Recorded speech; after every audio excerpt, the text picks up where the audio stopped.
Nuremberg Central Station set the scene for Germany's largest operation of counter-terror in 2 decades. More than 300 officers took part in the exercise last week, simulating an armed attack that could potentially be a real threat to passengers. German officials say that this exercise was carried out partly to tackle the growing threat from right-wing extremism. Just last summer, a regional official, Walter Lübke, who was a pro-refugee, was brutally murdered in his house. And just last week, an attack at a synagogue that left 2 people dead. So there is no way denying the problem now. In the last few months alone, with the assassination of the Kassel regional president and now this attack on the Jewish community in Halle, we have seen that there are obviously more right-wing extremists who are prepared to commit the most brutal kinds of violence, including murder. Now, Germany is looking to apply a new system for tackling right-wing extremists called Radar Right. It's pretty much a similar system that has been used by law enforcement agencies here in Germany to tackle Islamist radicals. We need to take a closer look at the internet to see what kinds of debates are taking place there and with what kinds of intentions.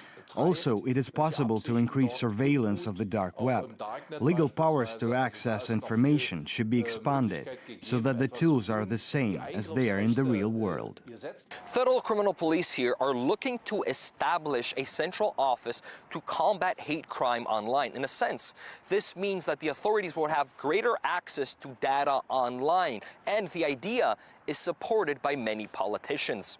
The internet is a free space, but not a legal vacuum. Freedom of the press and freedom of expression are subject to different rules on the internet. That doesn't make sense. Same on the dark web.